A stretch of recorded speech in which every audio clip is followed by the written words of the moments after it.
तो प्यारे बच्चों, आज मैं तुम्हें पढ़ाने जा रहा हूँ प्रॉपर्टीज ऑफ पैरेलल लाइंस। क्या पढ़ाने जा रहे हैं बच्चा? Properties of parallel lines.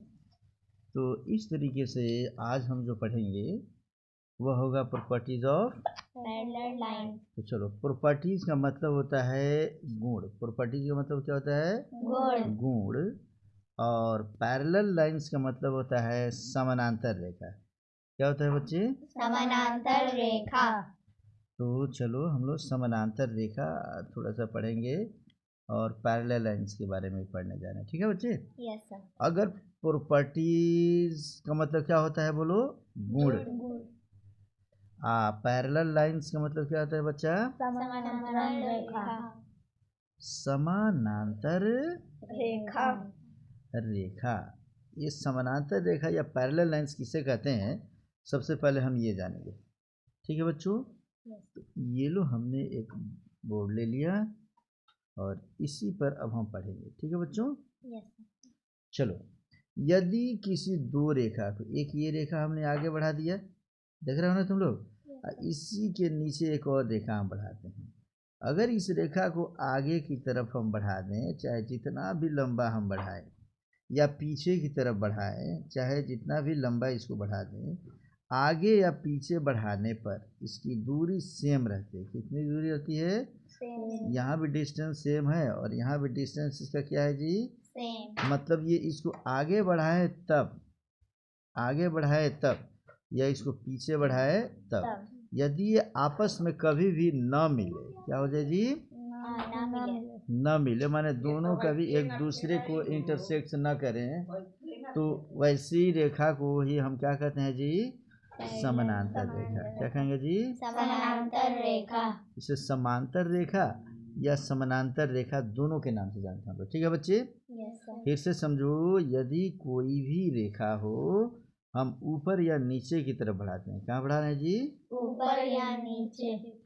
जैसे कि मान लो हमने क्या किया, एक रेखा यहाँ पर आगे बढ़ा दिया और ये भी बढ़ा दिया। ये दोनों जगह की दूरी, यहाँ की दूरी और यहाँ की दूरी, दोनों जगह की दूरी क्या होती है बच्चे?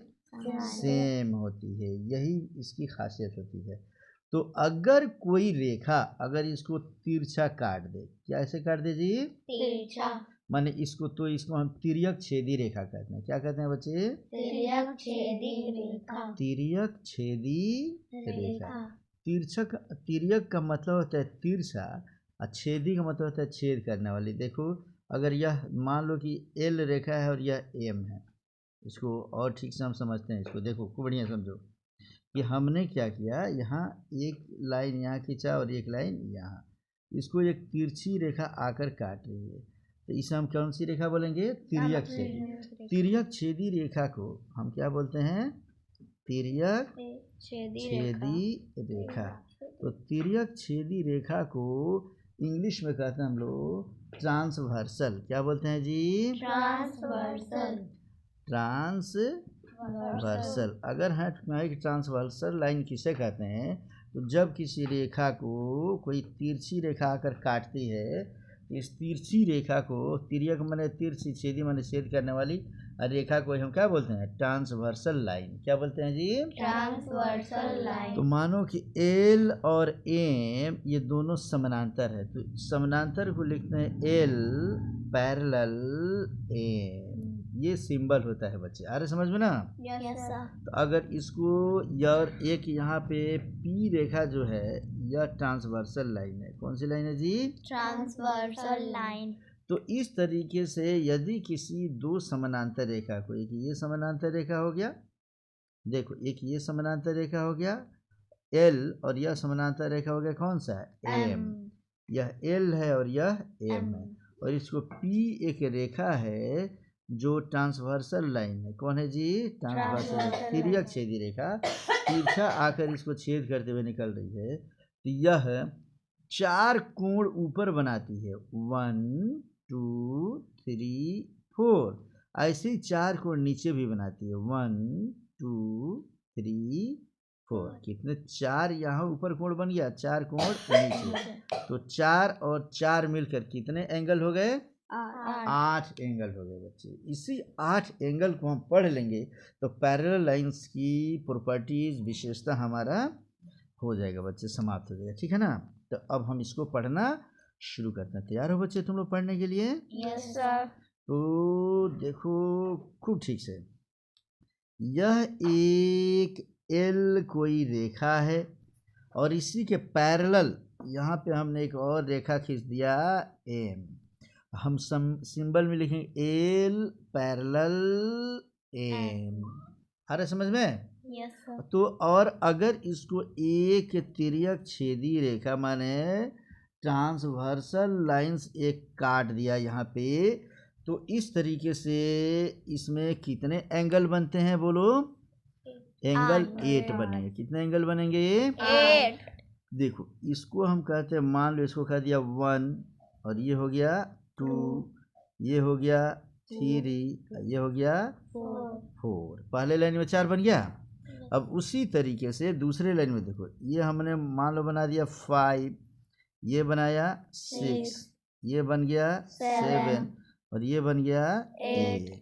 तो 4 एंगल ऊपर बनता है और 4 एंगल नीचे। माने एल पर भी 4 एंगल यहाँ बन गया और एम पर भी कितने?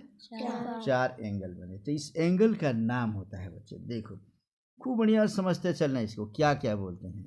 यह एक एंगल जो बना है, ये देख रहे हो तुम लोग?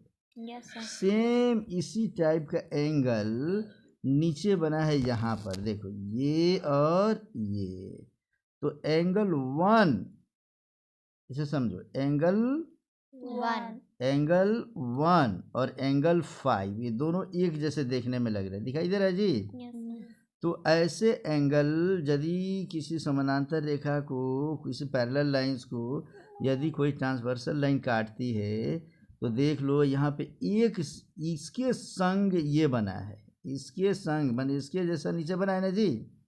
तो एंगल 1 और एंगल 5 दोनों देखने में क्या लग रहे हैं बच्चे? एक जैसे, ये सेम लग रहा है ना। तो इसको हम कहते हैं, इसे समझ लो, इसे क्या कहेंगे समझते चलो। यही चीज़ अब मैं नाम इसका रखते जाऊंगा, तुम्हें बताते जाऊंगा बच्चे, समझते चलोगे। तो एंगल 1 जो है और एंगल 5 जो आपस में क्या है जी? बराबर। ये एंगल और ये एंगल आपस में क्या है? बराबर। इक्वल। उसी प्रकार एंगल 2 किसके इक्वल है? एंगल 2 और एंगल 6 भी आपस में क्या लग रहे हैं? बराबर। उसी प्रकार एंगल 3 किसके बराबर होगा? एंगल 7। तो एंगल 3 इक्वल हो गया एंगल 7 के। एंगल बोलो, एंगल 4 किसके इक्वल होगा? एंगल 4 इक्वल हो गया एंगल 8 के।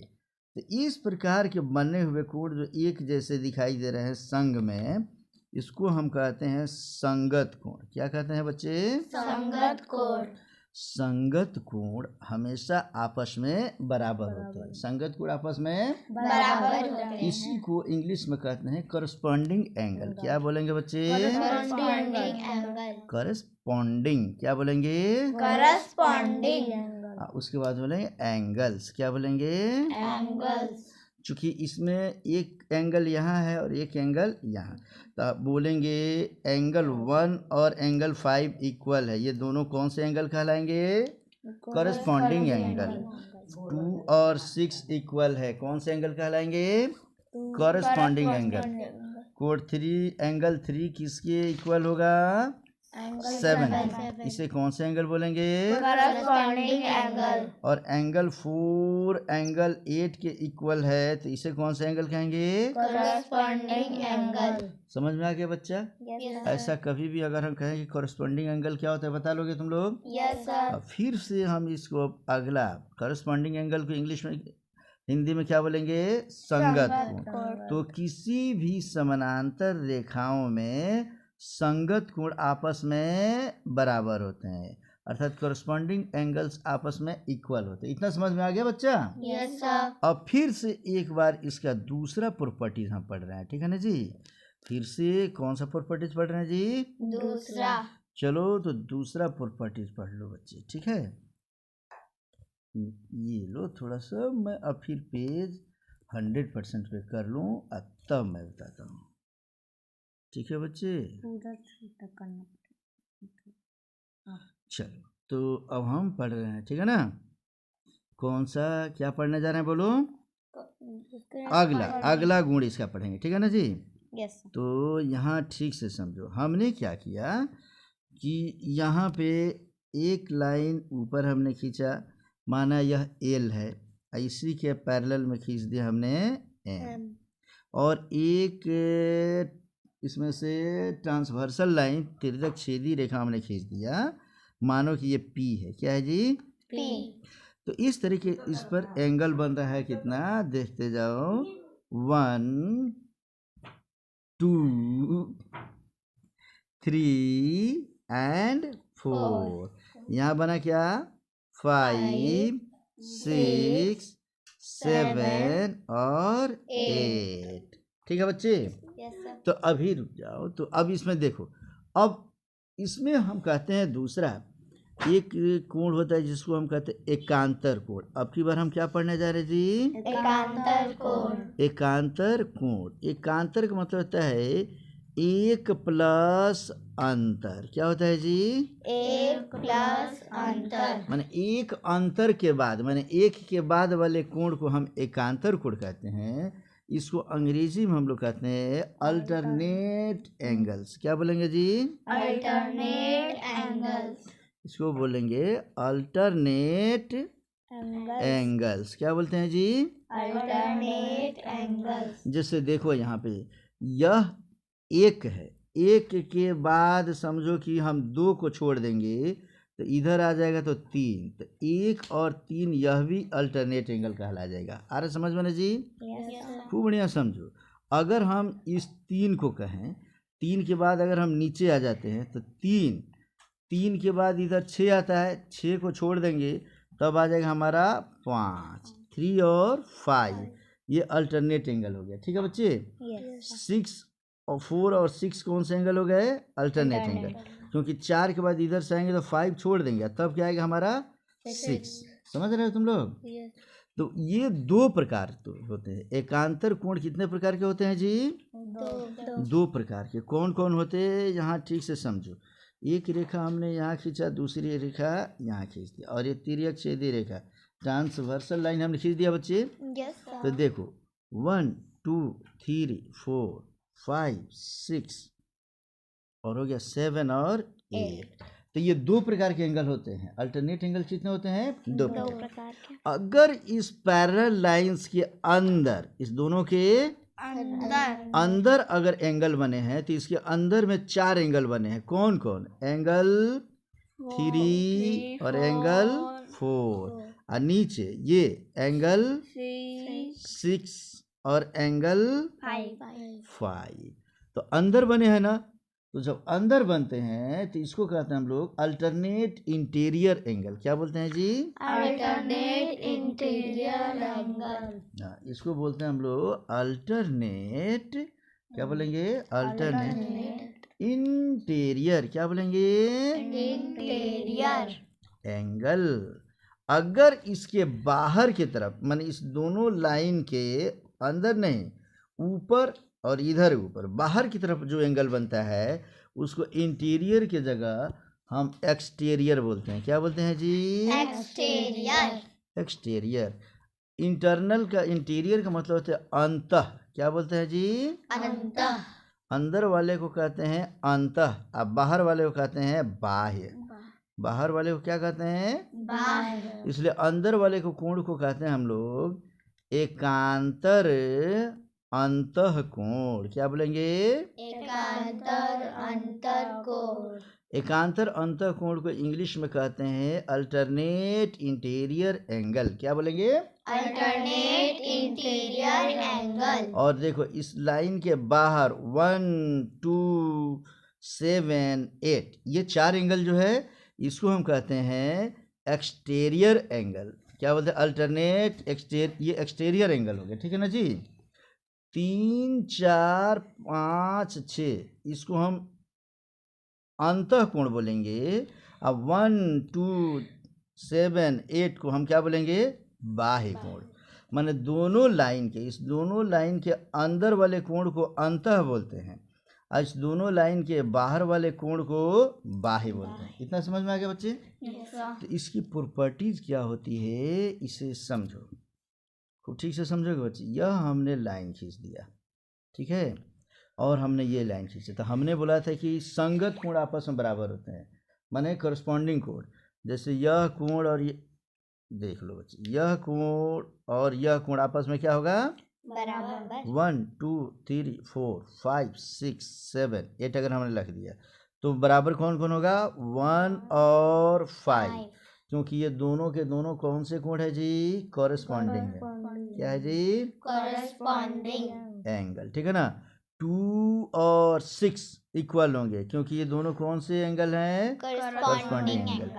4 और 8 दोनों इक्वल होंगे, क्योंकि दोनों कौन से हैं? Corresponding angle. 3 और 7 दोनों इक्वल होंगे, क्योंकि दोनों कौन से हैं? Corresponding angle. अर्थात कॉरस्पॉन्डिंग एंगल या संगत कोण आपस में क्या होते हैं? बराबर. अब देखो फिर से मैं तुम्हें बता दूं बच्चे, इसी फिगर को हम एक बार फिर समझ रहे हैं। हमने ऐसा कोण बनाया, कोण बनाने के बाद से हमने क्या समझाया?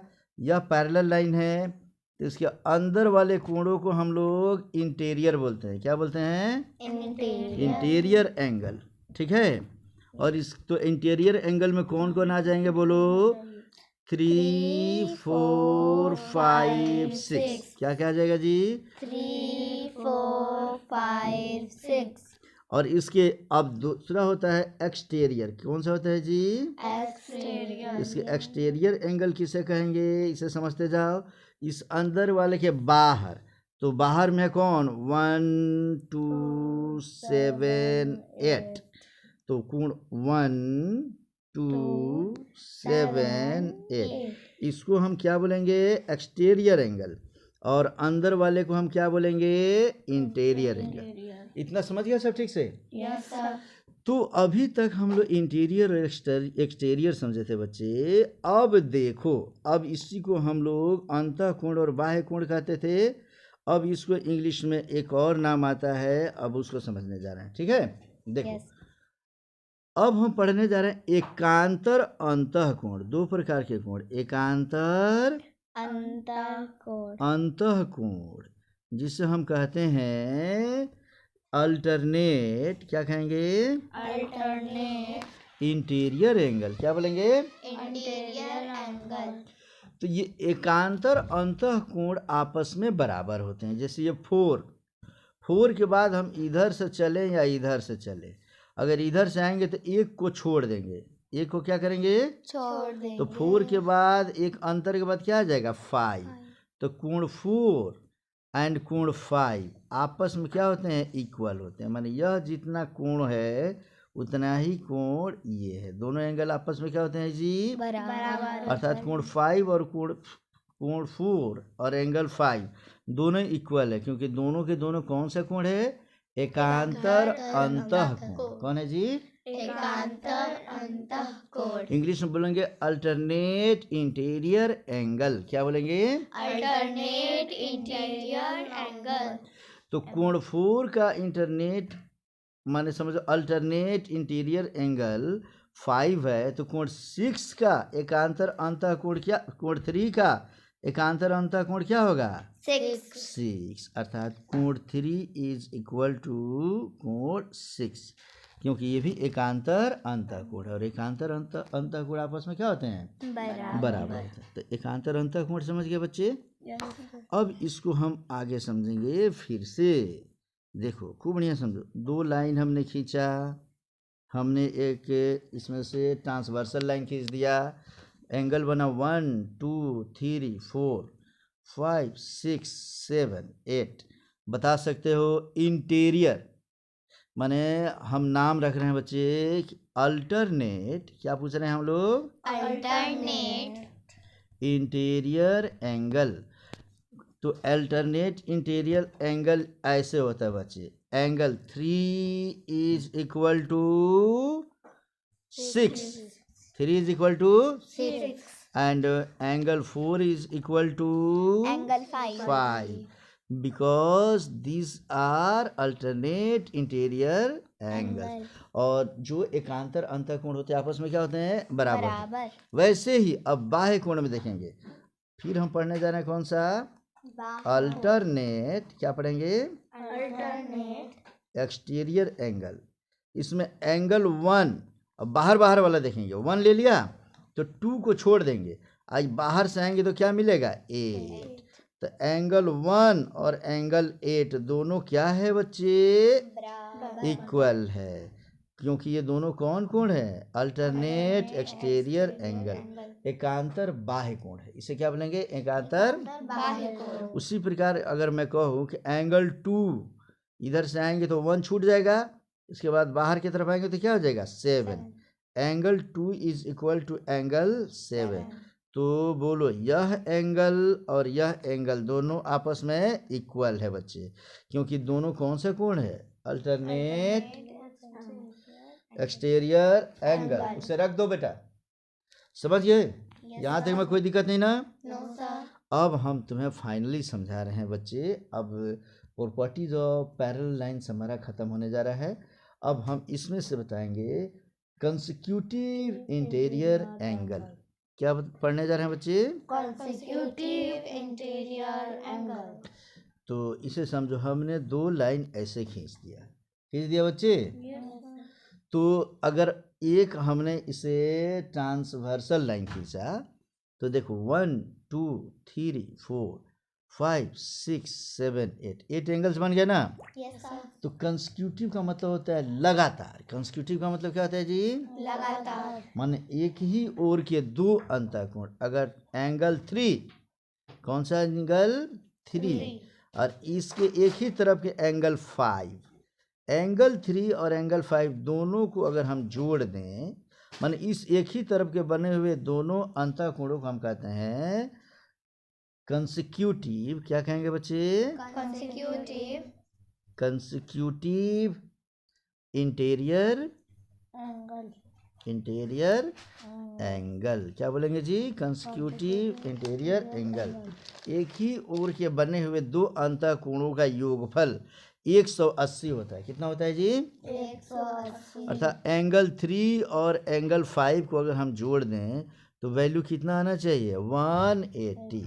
उसी पे एंगल 4 और एंगल 6, इस दोनों को भी जोड़ दें, एंगल 4 प्लस एंगल 6, तो इसको भी ऐड करेंगे तो वैल्यू कितना आ जाएगा, 180। और ये दोनों के दोनों पेयर्स जो होते हैं बच्चे, इसे हम कहते हैं कंसेक्यूटिव इंटीरियर एंगल। क्या बोलेंगे, कंसेक्यूटिव इंटीरियर एंगल। ऐसे ही अगर मैं तुम्हें बोलूं कि बोलो कंसेक्यूटिव, क्या बोलेंगे, कंसेक्यूटिव। अगर हम इसमें रखते हैं consecutive exterior angle, exterior angle. तो कंसेक्यूटिव एक्सटीरियर एंगल में क्या आएगा, इसे समझो। यह 1 2 7 8, इसे ना बाह्य कोण बोलते हैं जी। तो एक ही ओर के बने हुए, माने 1 और 7 एक ही तरह बने हैं ना जी। तो 1 और 7 को जोड़ दे तो इसका वैल्यू भी कितना हो जाएगा, 180। इसे हम बोलेंगे कंसेक्यूटिव एक्सटीरियर एंगल। समझ रहे हो बच्चा। उसी प्रकार 2 का कंसेक्यूटिव एक्सटीरियर एंगल क्या होगा, 8। एंगल 2 और 8 को भी जोड़ेंगे तो इसका वैल्यू भी कितना आ जाएगा, 180, 180। अब हमारा क्वेश्चन अब बन के तैयार है बच्चे। अब मैं तुम लोग से कुछ क्वेश्चन पूछने जा रहा हूँ, बताओगे। पहले देखो, हमने तुम्हें बताया था पिछली क्लास में कि यदि कोई रेखा हो और उसकी कोई ट्रांसवर्सल लाइन काट दे ऐसे, तो यह कोण 1 2 3 4 बने, तो यह और यह एक दूसरे के विपरीत है। तो वर्टिकल अपोजिट एंगल बोलते थे इसको। क्या बोलते थे, vertical opposite angle. Vertical opposite opposite angle. Angle. इसे हम हिंदी में बोलते थे शीर्षाभिमुख कोण। क्या बोले थे बच्चा, शीर्षाभिमुख कोण। शीर्षाभिमुख कोण। हाँ, शीर्षाभिमुख कोण आपस में क्या होते हैं, बराबर होते हैं। अर्थात 1 angle 1 is equal to angle 4, angle 2 is equal to angle 3। समझ में आ गया बच्चे। अब हम इसी में एक यहाँ पे पैरेलल लाइन से यहाँ खींचे हैं, देख रहे हो ना तुम लोग। Yes, तो sir. इसका भी यहाँ 3 4 1 2 3 4 हो गया। अब ये बनेगा हमारा क्या क्या 5 6 7 8। तब सब मिलाकर एक जगह अब हम तुम्हें बताने जा रहे हैं। तैयार हो बच्चे पढ़ने के लिए? Yes, sir. तो समझो अब मैं सब मिलाकर तुम्हें बताने जा रहा हूँ, ठीक है। यह एक हमने रेखा खींच दिया और नीचे एक रेखा, ये दोनों पैरेलल लाइन से, और इसको एक ट्रांसवर्सल लाइन तिर्यक छेदी रेखा काट दी यहाँ पर, ठीक है ना। तो अगर हम कहें बच्चों कि बताते चलो यह कोण है 40 डिग्री, कितने डिग्री का? 40 degree. तो बोलो यह 40 डिग्री का है तो यह कितने डिग्री का होगा? 40 डिग्री का। यह एंगल भी कितने डिग्री का होगा बच्चे? 40 degree. क्योंकि दोनों करस्पॉन्डिंग एंगल है, यह कोण और यह कोण देखने में एक जैसा लगेगा ना जी। Yes, sir. मानो कि यह 140 है, कितना है? 140। तो यह भी कितना हो जाएगा? 140. 140। और बोलो यह 140 है बच्चे, तो इसके ठीक विपरीत में यह भी कितना होगा? 140। और यह 140 तो ये भी कितना हो जाएगा? 140। इसलिए यह एंगल और यह एंगल भी कौन सा एंगल हो गया? करस्पॉन्डिंग एंगल, संगत कोण हो गया बच्चे। Yes, sir. अब देखो यह एक रेखा है, ये लाइन है ना जी। किसी लाइन पर यह पूरा एंगल कितने डिग्री का बनता है? 180. तो यह 140 है, तो यह कितने का होगा? 40. यह हो जाएगा हमारा 40. 40 डिग्री का। कितने डिग्री का हो जाएगा बच्चे? बोलो यह कितने का हो जाएगा? 40. तो 40 डिग्री का हो गया। अर्थात यह 140 है, तो यह अगर यह अब 40 है तो यह एंगल और यह एंगल देखो एक जैसे हो रहा है ना जी। तो यह 40 है तो ये भी कितने का होगा? 40। और यह 40 है तो इसके विपरीत में यह भी कितना हो जाएगा? 40। यह 40 तो इसके अपोजिट में ये भी कितना हो जाएगा? 40 डिग्री। समझ में आ गया बच्चा? अर्थात किसी पैरेलल लाइंस को अगर कोई ट्रांसवर्सल लाइन अगर काट दे, पैरेलल लाइंस को कोई ट्रांसवर्सल लाइन काट दे, एक एंगल हम दे दे तो 8 एंगल निकाल सकते हो बच्चे। Yes, sir. तो मैं टेस्ट ले लूँ तुम्हारा? Yes, sir. तो चलो ये टेस्ट मैं तुम लोग बताने जा रहे हो, ठीक है ना। मैं यहाँ पे ये बनाया फिगर, देखो ये हो गया L और यह हो गया M और यह एक लाइन काट दिया, ये P एक लाइन है, ठीक है ना जी। तो ये काट दिया, कौन सी लाइन है? P। अगर मैं कहूँ बच्चे कि यह एंगल जो है यह है 30 डिग्री का, कितने डिग्री? 30. यह बता सकते हो कितने डिग्री का होगा? 30. 30 डिग्री। बहुत बढ़िया। और बता सकते हो यह 30 डिग्री का हो गया, तो यह कोण और यह कोण कौन सा कोण कहलाएगा? इसे कहते हैं अल्टरनेट इंटीरियर एंगल, एकांतर अंतःकोण। एकांतर अंतःकोण आपस में क्या होते हैं बच्चे? बराबर होते हैं। अर्थात यह 30 का है तो यह भी कितने का होगा? 30. ऐसे भी देखा जाए तो यह कोण और यह कोण कहलाएगा हमारा संगत कोण। कौन सा कोण? संगत कोण. अर्थात यह कोण और यह कोण संगत कोण है। संगत कोण आपस में क्या होते हैं? इक्वल होते हैं। तो यह 30 तो ये भी कितना? 30। और यह 30 तो ये भी कितना? 30। यह दोनों कोण, यह कोण और यह कोण, यह कहलाएंगे अल्टरनेट, क्या कहलाएंगे? Alternate interior angle. लेकिन यह कोण और यह कोण कहलाएगा, यह और यह दोनों कोण कहलाएगा कौन? Corresponding angle. क्या कहलाएगा? corresponding angle. ये समझ में आ रहा है ठीक से? Yes, sir. अब देखते चलो बच्चे, इसमें पढ़ना क्या है हम लोग को, जो सीखना है वो बताओगे। अब यह कोण हमें 30 डिग्री है, तो यह कोण कितने का होगा बता सकते हो? 150. हाँ, क्योंकि यह पूरा कोण 180 का होगा तभी ये सीधी रेखा मिलेगी। याद आ रहा है ना? Yes, तो sir. 180 में से हम इस 30 को क्या करेंगे? माइनस कर देंगे, तो कितना हो गया? 150। तो यह एंगल अगर 150, तो इसी के करस्पॉन्डिंग में ये आ गया, देख रहे हो तुम लोग? यह भी कितना हो जाएगा? 150। अच्छा, यह कोण और यह कोण दोनों वर्टिकल अपोजिट है ना, तो 150 अगर ये है तो ये भी क्या हो जाएगा? 150। यह 150 है तो ये भी क्या हो जाएगा 150। 150। यह 30 है तो इसके अपोजिट में यह भी कितना हो गया 30। अब देखो मैंने बोला था कि एक ही ओर के बने दो अंतःकोण माने क्या बोला था कंसेक्यूटिव इंटीरियर एंगल दोनों का योग 180 होता है तो क्या 150 150 और 130 जोड़ने पर 180 आ रहा है क्या बच्चे? Yes sir. अर्थात हमारा आंसर क्या है? सही है। इधर वाली को भी जोड़ लो 150 130 को जोड़ो क्या 180 आ रहा है? Yes sir. तो 180 आ गया तो ये भी हमारे आंसर क्या है? सही है। एक ही ओर के बने हुए कंसेक्यूटिव एक्सटीरियर एंगल ये इस दोनों का भी एडिशन योगफल सम जो है 180 आ रहा है कि नहीं? Yes sir. ये भी हमारा आंसर क्या है? सही है। इसको और इसको एक ही ओर के बने हुए ये भी दोनों कंसेक्यूटिव इंटीरियर एक्सटीरियर एंगल है तो इस दोनों का एडिशन में कितना आ गया? 180। तो हमारे आंसर क्या है? सही है बच्चे। तब ऐसा कोई क्वेश्चन रहेगा तुम लोग बना सकते हो बच्चे? Yes sir. तो हमारा ये प्रॉपर्टीज ऑफ पैरेलल लाइंस खत्म हो गया बच्चे। मिलते हैं हम लोग नेक्स्ट वीडियो में। ओके।